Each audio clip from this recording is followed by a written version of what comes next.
నమస్తే welcome to our channel.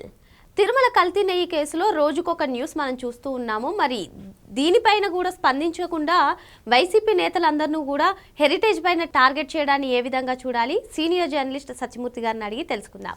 Sir నమస్తే. Sir నమస్కారం అండి.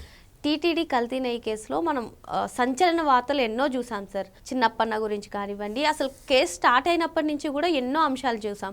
వాటిపైన స్ట్రెయిట్గా ఎప్పుడు కూడా వైసీపీ స్పందించలేదు. కానీ ఇప్పుడు బోలేబాబా డైరీ అని చెప్పి, ఇందాపూర్ డైరీ అని చెప్పి వీటన్నిటికీ కూడా హెరిటేజ్తో సంబంధాలు ఉన్నాయి, వాళ్ళ వెబ్సైట్లోనే పెట్టుకున్నారు అని చెప్పి చాలా కథనాలు సాక్షి మీడియా కానివ్వండి, వైసీపీ అనుకూల మీడియాలు కానివ్వండి, మెయిన్గా సాక్షి మీడియా సార్. ఏంటి అసలు హెరిటేజ్ని టార్గెట్ చేయడాన్ని ఏ విధంగా చూడాలి? అంటే హెరిటేజ్ చంద్రబాబు నాయుడు గారి కుటుంబ సభ్యుల సంస్థ అవ్వడమే హెరిటేజ్ పాపమా? ఎలా చూడాలంటారు? ఇక్కడ మనం అంటే జరిగిన విషయాల్ని మనం క్రమంగా చూస్తే, ఒక క్రమంలో చూస్తే ఏంటి అంటే, అక్కడ తిరుమల లడ్డూ తయారీకి కల్తీ నెయ్యి వాడారు అనేది సిబిఐ సిట్ ఎస్టాబ్లిష్ చేసింది. ఎస్టాబ్లిష్ చేసి దానికి సంబంధించి ఒక 36 మంది నిందితుల్ని పెట్టింది. ముందర ఈ కల్తీ నెయ్యి మీద ఆరోపణలు వచ్చిన తర్వాత జగన్మోహన్ రెడ్డి దగ్గర నుంచి, సుబ్బారెడ్డి, కరుణాకర్ రెడ్డి దగ్గర నుంచి అందరూ కూడా భయపడ్డారు. వెంకటేశ్వర స్వామికి మనం చేసిన ద్రోహం బయటపడిపోయింది, దీన్ని ఎట్ట కవర్ చేసుకోవాలి మనకు అర్థం కావట్లేదు అని చెప్పి వాళ్ళు రకరకాల మల్లగుల్లాలు పడ్డారు. ఏం చేయాలో అర్థం కాలేదు. హిందువులందరూ అసహించుకుంటున్నారు. ఈ జంక్చర్లో సిబిఐ సిట్ వాళ్ళు ఛార్జ్షీట్ ఫైల్ చేశారు. అడిషనల్ ఛార్జ్షీట్ ఫైల్ చేశారు. 36 మంది నిందితులు ఉన్నారు, కానీ అందులో వైవి సుబ్బారెడ్డి పేరు లేదు, భూమన కరుణాకర్ రెడ్డి పేరు లేదు, ధర్మారెడ్డి పేరు లేదు. అమ్మయ్యా, మనం సేఫ్ అయిపోయాము, ఈ పాపం మనకు అంటుకోలేదు, చేసింది వాళ్ళే చేశారు. కానీ ఆవిడ పల్లి ఈశ్వర్రెడ్డి అనే చిన్న క్లర్క్ని, ఆ పల్లి ఈశ్వర్రెడ్డి ఈ చెవిరెడ్డి భాస్కర్ రెడ్డికి రిలేటివ్ అవుతాడు. మధ్య విజయభాస్కర్ రెడ్డి అనే డైరీ ఎక్స్పర్టు వైవి సుబ్బారెడ్డికి రిలేటివ్ అవుతాడు. ఆ చిన్నప్పన్న అయితే వైవి సుబ్బారెడ్డి పిఏనే. వీళ్ళందరినీ బలిపెట్టేశాము, అయిపోయింది. బలిపీఠం మీదగా వాళ్ళని ఎక్కిచ్చేసాము, మనం సేఫ్, మన పేర్లు ఛార్జ్షీట్లో లేవు అని చెప్పి ఈ సుబ్బారెడ్డి, భూమన కరుణాకర్ రెడ్డి అయితే పబ్లిక్లోనే ఎక్స్ప్రెస్ చేశాడు, అమ్మయ్య మేము బతికిపోయామండి, మా పేర్లు లేవండి అని రిలీఫ్ ఫీల్ అయిపోయారు. ఈ జంక్చర్లో ఏమైంది అంటే, వాళ్ళు ఎక్స్పెక్ట్ చేయండి ఏంటి అంటే, వైసీపీ వాళ్ళు కూడా ఎక్స్పెక్ట్ చేయలే. సిబిఐ సిట్టు ఆ నెల్లూరు ఏసీబీ కోర్టులో ఈ అడిషనల్ ఛార్జ్ షీటు ఫైల్ చేసే వరకే ముందర తెలుసు. వాళ్ళు ఇంకొక పని చేశారు, అది తర్వాత తెలిసింది. అదేంటి అంటే, ఈ సిబిఐ సిట్ వాళ్ళు రాష్ట్ర ప్రభుత్వానికి ఒక లేఖ రాశారు. ఈ లేఖలో ఈవో, అప్పుడు ఈవో ఉన్నాడు, మొన్నటి వరకు ఈవోగా పనిచేశాడు అనిల్ కుమార్ సింఘాల్, అప్పటి జేఈఓ, ఆ తర్వాత టీటీడీ ఈవోగా పనిచేసిన ధర్మారెడ్డి, అకౌంట్స్ మొత్తం చూసిన ఓ బాలాజీ, వీళ్ళ ముగ్గురు మీద మీరు కఠినమైన చర్యలు తీసుకోండి, ప్లస్ ఇకపై ఇట్లా జరగకుండా ఉండాలి అంటే ఏం చేయాలో మీరు కఠిన నిర్ణయాలు తీసుకోండి. ఇందులో ఆల్రెడీ కొంతమంది టీటీడీ ఎంప్లాయీస్ ఉన్నారు కదా, మా దర్యాప్తులో తేలింది, వాళ్ళ మీద కఠిన చర్యలు తీసుకోండి, ఏ విధంగా మీ రూల్స్ ఉంటాయో దాని ప్రకారం తీసుకోండి. ఇవే కాకుండా ఇందులో ఇంకెవరన్నా కూడా ఇందులో ఇన్వాల్వ్ అయ్యే ప్రొసీజరల్ ల్యాప్సెస్ ఏమున్నాయో అవన్నీ కూడా మీరు చూడండి అని చెప్పి సిబిఐ సిట్టు రాష్ట్ర ప్రభుత్వానికి ఒక లెటర్ రాసింది.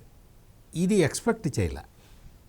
వైసీపీ వాళ్ళందరూ సంతోషపడిపోయారు, ఛార్జ్ షీట్లో మేము లేము అని సంతోషపడ్డారు. ఎప్పుడైతే సిట్టు ఈ లెటర్ రాష్ట్ర ప్రభుత్వానికి రాసిందో, రాష్ట్ర ప్రభుత్వం ఆ లెటర్ మొత్తాన్ని కూలంకషంగా పరిశీలించి ఏం చేసింది అంటే, కమిషనర్ ఆఫ్ ఎంక్వైరీకి దీన్ని ఇద్దాం, ఫర్దర్ యాక్షన్స్ తీసుకోవాలి కదా. టీటీడీ వాళ్ళందరూ టీటీడీ పర్మనెంట్ ఎంప్లాయీస్ ఉన్నారు, కొంతమంది కాంట్రాక్ట్ ఎంప్లాయీస్ ఉన్నారు, పెద్ద వాళ్ళు ఉన్నారు, కొంతమంది రిటైర్ అయిపోయారు. ఆ ఓ బాలాజీ అనే అతను మొత్తం ఫైనాన్స్ కంట్రోలర్, అతను ఆ మొత్తం డబ్బులు ఒక్క పైసా రావాలన్నా ఓ బాలాజీ సంతకం ఉండాలి. మరి అటువంటి వ్యక్తి ఇప్పుడు ఏదో సెలవుల్లో ఉన్నట్టున్నాడు, మరి వీళ్ళందరి మీద చర్య తీసుకోవాలి అని కమిషన్ ఆఫ్ ఎంక్వైరీస్కి అప్పగిచ్చారు కేసును. ఈ ట్విస్ట్ని వైసీపీ ఇదేంటి అయిపోయింది అనుకున్నామే, మన పేరు లేదు కదా, మన పేరు లేదని మనం సంతోషపడుతున్న టైంలో రాష్ట్ర ప్రభుత్వం ఈ కార్యక్రమం తీసుకుందే అని ఒక్కసారి మళ్ళీ ఒక 2-3 రోజులు ఏం చేయాలో అర్థం కాక తర్జన భర్జన పడి, ఈ లోపల ఏం జరిగింది అంటే తిరుమల తిరుపతి దేవస్థానానికి నెయ్యి సప్లై చేసింది నందిని డైరీ. అంటే కర్ణాటక మిల్క్ ఫెడరేషన్ వాళ్ళు నందిని పేరుతోటి నెయ్యి సప్లై చేస్తూ ఉంటారు. వాళ్ళు ఈ సప్లై చేసే క్రమంలో రేటు పెంచారు. అయ్యా మేము మాకు రైతులకి, పాడి రైతులకి మేము ఎక్కువ ఇవ్వాల్సి వస్తున్నది, అందువల్ల మాకు ఇది గిట్టుబాటు కావట్లేదు, అందుకని మేము రేటు పెంచుతున్నాం అని చెప్పి వాళ్ళు రేటు పెంచారు. రేటు పెంచినప్పుడు టీటీడీ బోర్డు అంటే దాని మీద మళ్ళీ ఆలోచన చేయకుండా రేటు పెంచటానికి అంగీకరించింది అనుకో, ఇదే జగన్మోహన్ రెడ్డి వచ్చి చెప్తాడు, ఇగో నిన్న మొన్నటి వరకు ఇగో 700కి ఇచ్చారు, ఇప్పుడు 730 రూపాయలు చేశారు, చూసారా ఈ 30 రూపాయలు చంద్రబాబు నాయుడు తింటున్నాడు అని చెప్పేంత నీచులు ఉన్నారు. అందుకని ఏం చేశారు అంటే ఆ కాలపరిమితి అయిపోయిన తర్వాత కొత్త టెండర్లు పిలిచారు. కొత్త టెండర్లు పిలిచి అయ్యా మీరు పెద్ద పెద్ద డైరీలే ఇందులో పార్టిసిపేట్ చేయాలంటే ఇండాపూర్ డైరీ అనేది వచ్చింది. ఇండాపూర్ డైరీ మహారాష్ట్రలో ఉంటుంది. వీళ్ళ ఇండాపూర్ డైరీ ఉత్పత్తి చేసే ప్రోడక్ట్స్ని, మిల్క్ ప్రోడక్ట్స్ని కోఆపరేటివ్ సొసైటీ, సొనాయ్ అనే కోఆపరేటివ్ సొసైటీ డిస్ట్రిబ్యూట్ చేస్తుంది. అంటే ఇండైరెక్ట్గా ఇది కోఆపరేటివ్ సొసైటీ కిందకే వస్తుంది. ఈ ఇండాపూర్ డైరీ వాళ్ళు దేశంలో ఉన్న చాలా సంస్థలకి, చాలా డైరీ కంపెనీలకి వీళ్ళు కొన్ని ప్రోడక్ట్లు తయారు చేసి ఇస్తూ ఉంటారు. ఎవరెవరికి మీకు ఇది కూడా మీకు చెప్తాను. బ్రిటానియా పేరు విన్నారు కదా, పతంజలి, మదర్ డైరీ, అమూల్ అంటే గుజరాత్కి సంబంధించిన కంపెనీ. జగన్మోహన్ రెడ్డి తీసుకొచ్చి ఆంధ్రప్రదేశ్లో ప్రవేశపెట్టాడు. హెరిటేజ్, దొడ్ల, జూబిలియంట్ ఫుడ్స్, డీమార్ట్, జొమాటో, ఇంకొన్ని పాల సమాఖ్యలు, వీటన్నిటికీ కూడా ఈ ఇండాపూర్ కొన్ని మిల్క్ ప్రోడక్ట్స్ ఇస్తుంది. ఎందుకు ఇస్తుంది అంటే ఇండాపూర్ అనేది మొత్తం భారతదేశంలో ఉన్న టాప్ 5 డైరీలలో ఒకటి. మొదటి 5 స్థానాల్లో ఉండే డైరీలలో ఒకటి. అంటే అతిపెద్ద డైరీ సంస్థ, అతిపెద్ద డైరీ ఫస్ట్ అమూల్ ఉన్నది, అమూల్ తర్వాత ఇండాపూర్ ఉంది, ఇండాపూర్ తర్వాత హెరిటేజ్ ఉంది. మొత్తం ఇంకా చాలా సంస్థలు ఉన్నాయి.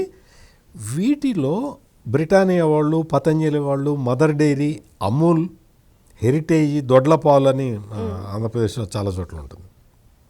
వీళ్ళందరికీ కూడా కొన్ని ప్రోడక్ట్లు, కొంతమంది దూద్ పేడ తీసుకుంటారు, కొంతమంది డైరీ ఇది ఉంటుంది కదా పాల పొడి తీసుకుంటారు, రకరకాలుగా.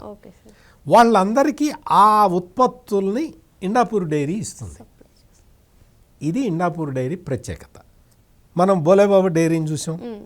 బోలేబాబా డైరీ దగ్గర ఆవులు లేవు, బోలేబాబా డైరీ దగ్గర పాలు లేవు, బోలేబాబా డైరీ వెన్న తీసుకోలేదు, బోలేబాబా డైరీ నెయ్యి తయారు చేయలేదు, ఏమీ లేదు, దానికి అసలు కెపాసిటీనే లేదు. అటువంటి బోలేబాబా డైరీ కెమికల్స్ని దిగుమతి చేసుకున్న ఒక కంపెనీతోటి టైఅప్ పెట్టుకొని కెమికల్స్, వనస్పతి డాల్డా తీసుకొచ్చి కలిపేసి దాన్ని నెయ్యిలాగా మార్చి ఇచ్చిన దౌర్భాగ్యపు కంపెనీ అది. ఈ ఇండాపూర్ డైరీ దీని ప్రత్యేకత ఏంటో తెలుసా? ప్రతిరోజు దాదాపుగా ఒక 22 ఏళ్ళు అంత అయింది ఆ కంపెనీ పెట్టి, ప్రతిరోజు 40 లక్షల లీటర్ల పాలు సేకరిస్తారు.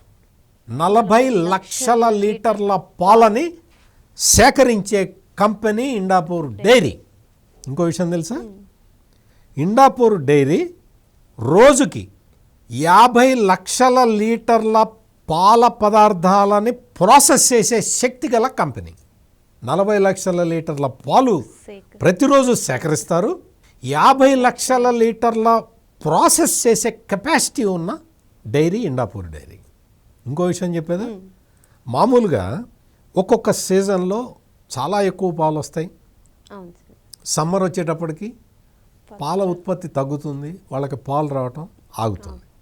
మరి ఎక్కువ వచ్చినప్పుడు సీజన్లో ఎక్కువ పాలు వచ్చినప్పుడు ఆ పాలను ఏం చేయాలి? కన్జంప్షన్ అయితే అంతే ఉంటుంది కదా, కన్జంప్షన్ ఎక్కువ పెద్దగా పెరగదు. ఏం చేయాలి అంటే ఆ పాలని పొడిగా మారుస్తారు, పాల పొడిగా మారుస్తారు. ఆ పాల పొడిగా మార్చే అతిపెద్ద ప్లాంట్, ఆసియా ఖండంలోనే అతిపెద్ద ప్లాంట్ ఉన్నది ఇండాపూర్ డైరీ దగ్గర. అర్థమైంది కదా? అంటే ఇండాపూర్ డైరీ ఎంత పెద్ద సంస్థో, ఇండాపూర్ డైరీ ఎటువంటి పనులు చేస్తుంటుందో, ఇండాపూర్ డైరీ టాటా వాళ్ళకు కూడా సప్లై చేస్తుంది. డైరీ ప్రోడక్ట్స్, మిల్క్ ప్రోడక్ట్స్ టాటాకు కూడా సప్లై చేస్తుంది. బ్రిటానియా, మీకు పతంజలి, ఇవన్నీ ఏంటి? క్వాలిటీ లేకపోతే తీసుకుంటారా? అటువంటి కంపెనీని తీసుకొచ్చి వీళ్ళు బాగా, అంటే వాళ్ళు ఇరుక్కుపోయి ఉన్నారు కదా, దాని నుంచి బయటపడటానికి హెరిటేజ్కి బినామీ అని చెప్తున్నారు. నేను ఇందాక చెప్పాను కదా, ఇండాపూర్ డైరీ టర్నోవర్ ఎంత ఉంది? 5,000 కోట్లు. మొత్తం టాప్ 5 కంపెనీల్లో అదొకటి ఉన్నది. ఇండాపూర్ కంపెనీ హెరిటేజ్కి బినామీ అంటాడు భూమన కరుణాకర్ రెడ్డి. చాలా ప్రోడక్ట్లు, అంటే ఇప్పుడు ఉదాహరణకి దూద్ పేడ ఉంది. దూద్ పేడ అంత ఎక్కువ మార్కెటింగ్ ఉండకపోవచ్చు, కానీ చాలామంది వచ్చి అడుగుతుండొచ్చు. దాన్ని తయారు చేసి ఇవ్వండి మీరని చెప్పి హెరిటేజ్ వాళ్ళు ఇండాపూర్కి కాంట్రాక్ట్ ఇచ్చారు. లేదు, మహారాష్ట్రలో హెరిటేజ్ ప్రోడక్ట్స్కి కొంత డిమాండ్ ఉన్నది.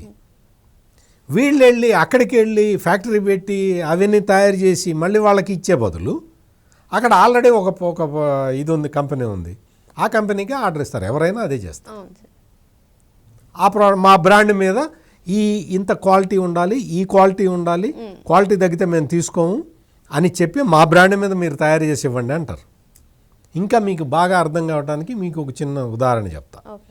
ఇప్పుడు ఈ సాక్షి న్యూస్ పేపర్ ఉంది కదా, సాక్షి న్యూస్ పేపరు మహబూబ్ నగర్ లాంటి ప్లేస్లో కూడా, అంటే ఒక 1000-2000 కాపీలు కూడా సాక్షి పేపర్ అమ్ముడు పోని చోట కూడా ఇట్లా స్విచ్ చేసి ఆపితే, స్విచ్ వేసి ఆపితే 5,000 కాపీలు వచ్చే మిషన్ పెట్టాడు. అంత పెద్ద మిషన్ పెట్టాడు. దాన్ని ఏం చేస్తున్నారు? ఇప్పుడు వాళ్ళకంత అవసరం లేదు. ఏం చేస్తున్నారు? చాలా పేపర్లు, చిన్న చిన్న పేపర్లని జాబ్ వర్క్స్ని తీసుకొచ్చి, అయ్యా మా దగ్గర మిషన్ ఉంది, మా దగ్గర మిషన్ ఉంది, అది ఖాళీగా ఉంది, మీరు మీకు డబ్బులు ఇవ్వండి, మీ పేపర్లు ప్రింట్ చేస్తామని చెప్పి సాక్షి వాళ్ళు జాబ్ వర్క్స్ తీసుకుంటున్నారు. అంటే ఇప్పుడు ఏదో ఒక పేపరు, ఆ పేపర్ జాబ్ వర్క్ని సాక్షి ప్రింటింగ్ ప్రెస్లో ప్రింట్ చేస్తున్నారు. అది ఎవరిదో పేపరు. ఆ పేపర్ రాసే వాటన్నిటికీ జగన్మోహన్ రెడ్డి బాధ్యత వహిస్తాడా, భారతిరెడ్డి బాధ్యత వహిస్తారా? నువ్వు ప్రింట్ చేసి ఇస్తున్నావు, అంతేనా?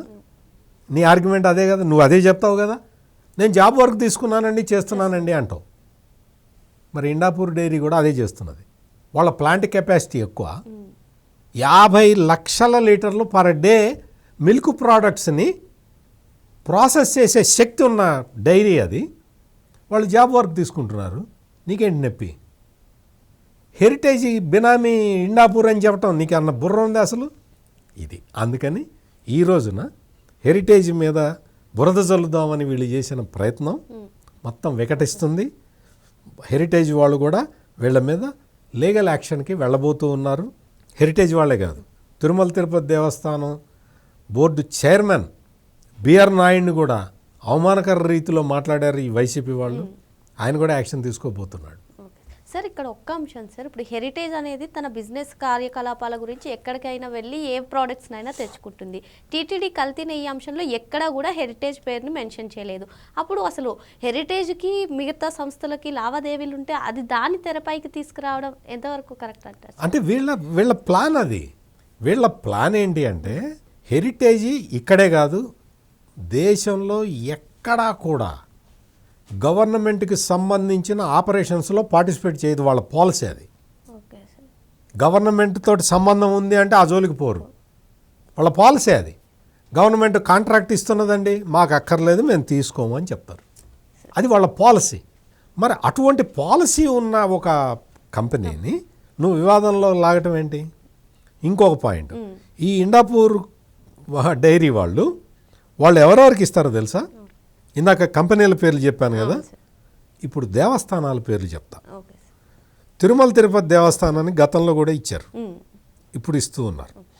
షిరిడి సాయి సంస్థానానికి ఇస్తారు, ఎక్కువ నెయ్యి వాడతారు ఈ షిరిడిలో కూడా, లడ్డూలు అవన్నీ తయారు చేస్తారు. సిద్ధి వినాయక ట్రస్ట్ ముంబై, ప్రిస్టేజియస్ లక్షల కోట్లు ఉంటాయి. సిద్ధి వినాయక ట్రస్ట్కి కూడా వీళ్ళే నెయ్యి. నెయ్యి సప్లై చేస్తారు. అమృత్సర్ ఎస్జిపిసి వాళ్ళకు కూడా వీళ్ళే ఇస్తారు. కేరళ దేవస్వం బోర్డు, పద్మనాభ స్వామి టెంపుల్ ఉంటుంది కదా, వాళ్ళకు కూడా వీళ్ళే నెయ్యి ఇస్తారు. అంటే ఇంత పెద్ద పెద్ద ఆలయాలకి నెయ్యి సప్లై చేసే ఇండాపూర్ డైరీని నీ నీ దౌర్భాగ్యపు బోలేబాబా డైరీ తోటి, ఏఆర్ డైరీ తోటి పోలుస్తావా? భూమన కరుణాకర్ రెడ్డి ఒకసారి ఆలోచించుకో. పెద్ద పెద్ద దేవస్థానాలకి వాళ్ళు రెగ్యులర్గా సప్లై చేస్తూ ఉన్నారు, ఎటువంటి అభ్యంతరం లేకుండా. కల్తీ చేయాల్సిన అవసరం వాళ్ళకి లేదు. ఎందుకు లేదు? 40 లక్షల లీటర్లు పర్ డే వాళ్ళు ప్రొక్యూర్ చేసుకుంటూ ఉంటే, పాల సేకరణ చేసుకుంటూ ఉంటే, వాళ్ళు కెమికల్స్ తోటి పాలు తయారు చేయాల్సిన అవసరం ఏముంది వాళ్ళకి? అందుకని ఈ భూమన కరుణాకర్ రెడ్డి కానీ, వైఎస్ఆర్ కాంగ్రెస్ పార్టీకి సంబంధించిన ఇతర నాయకులు కానీ, వీళ్ళందరూ చెప్పే వాదన డొల్లా. హెరిటేజ్ మీద నువ్వు బురద చల్లాలి అని ప్రయత్నం చేస్తే అది కుదిరే పని కాదు. Okay sir. మరో అంశంతో మళ్ళీ కలుద్దాం. Thank you sir. నమస్కారం.